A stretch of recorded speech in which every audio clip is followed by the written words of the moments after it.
No capítulo 13 de Contabilidade Empresarial, nós tratamos grupos de contas do balanço patrimonial. Então, ainda estamos em balanço patrimonial.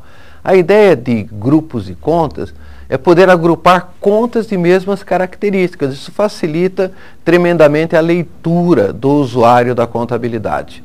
Então, basicamente, tanto o ativo como o passivo se divide em circulante e não circulante. O circulante é o que nós chamamos de capital de giro, de capital de trabalho de uma empresa. Então ele começa com o disponível, dinheiro à disposição da empresa, no que tange a conta bancária, no que tange a caixa. Nós temos contas a receber, são aqueles valores a receber, normalmente consequência de vendas a prazos. Depois nós temos os estoques comuns nas empresas industriais e comerciais. Depois nós temos os investimentos temporários, que são aplicações financeiras que as empresas fazem e que têm um retorno rápido, normalmente até um ano. O ativo circulante tem uma característica de curto prazo, até um ano. Pois nós temos despesa do exercício seguinte. O ativo ele tem uma característica de itens que trazem benefícios futuros. Por exemplo, a empresa pode ter material de escritório que ela vai consumindo ao tempo.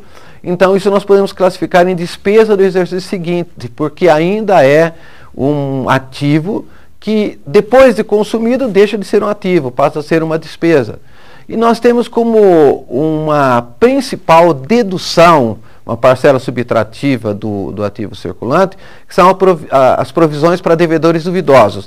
Por exemplo, quando uma empresa vende a prazo, ela corre certos riscos de calotes, de perdas, então contabilmente ela deve fazer uma provisão, uma estimativa para subtrair das duplicatas a receber, contas a receber, aquilo que estatisticamente ela imagina que vai perder.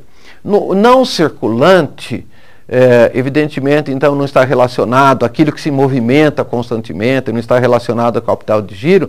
Nós temos 4 subgrupos: o realizável a longo prazo, investimento, imobilizado e intangível. O realizável a longo prazo é um grupo sem muita relevância nos balanços de maneira geral. Representa valores a receber que a empresa tem no longo prazo, ou seja, acima de um ano. Por exemplo, quando uma empresa X ligada a uma empresa Y faz um empréstimo à sua coligada, ela tem um valor a receber desse empréstimo. Isso normalmente é período grande, então se classifica no realizável a longo prazo.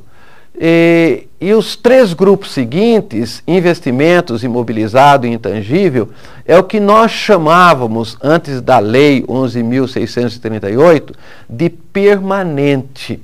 São itens que permanecem dentro da empresa, ou seja, são itens que não se destinam à venda, mas se destinam ao uso, à renda. Por exemplo, se nós comparássemos com uma pessoa física, nós temos dentro da nossa casa geladeira, som, fogão, todos esses itens que representam permanente, aquilo que permanece conosco, que não está destinado à venda. O principal item do permanente é o imobilizado. De maneira geral, as empresas têm bens de produção, no caso de uma indústria, máquinas, equipamentos, instalações, prédios, tudo isso nós tratamos como imobilizado. O imobilizado tem uma característica de um ativo que permanece com a empresa, um ativo permanente, que está ligado ao objeto social da empresa. Por exemplo, se a empresa fabrica parafusos, ela tem necessidade de ter máquinas para fabricar parafusos. Então, isso é imobilizado. E aí, a diferença do investimento. O investimento é um outro subgrupo do permanente ou do não circulante. Então, investimentos está mais relacionado com rendas, são aplicações que a empresa faz em outras companhias, investimentos sem a intenção de vender, mas no sentido de obter coligadas, de obter controle. E existem outros casos também de investimentos, como, por exemplo, se a empresa tem um imóvel, esse imóvel ela aluga para terceiros, então ele não está relacionado com o objeto social da empresa. O que não estiver relacionado com o objeto social da empresa, com característica permanente, nós colocamos dentro do investimentos.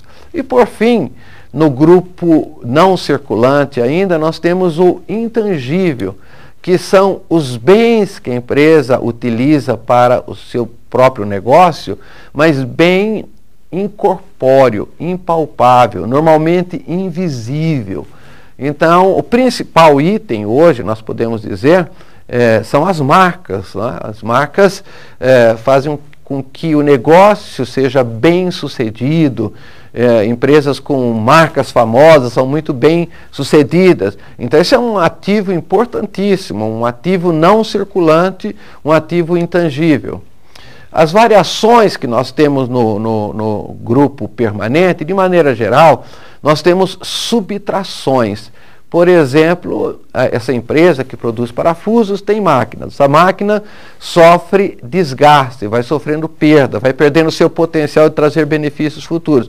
A isso nós chamamos de depreciação. Então nós fazemos subtrações de acordo com a perda do potencial de trazer benefícios que aquele bem tem.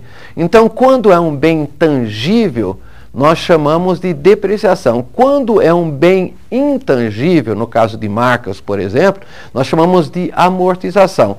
E ainda nós temos o caso de recursos naturais, jazidas, poço de petróleo, assim por diante, que as subtrações nós chamamos de exaustão. No lado do passivo, nós temos a mesma composição do ativo, ou seja, dividido em passivo circulante e passivo não circulante. Passivo circulante são aquelas dívidas rápidas de curto prazo, como fornecedores, empréstimos bancários, impostos a recolher, ou impostos a pagar, contas a pagar e assim por diante. E o não circulante tem uma característica de dívidas de longo prazo, acima de 1 ano, o que nós chamávamos de exigível a longo prazo. Por exemplo, os financiamentos, os títulos a pagar de longo prazo. O patrimônio líquido, como nós já vimos, representa o quanto os proprietários investiram, a parte dos proprietários, dos sócios, dos acionistas. Então ele é dividido em capital, quanto se colocou como capital, e os lucros acumulados, os lucros não distribuídos, que vão sendo canalizados como reservas. Então a soma dessas reservas com o capital, nós temos o patrimônio líquido.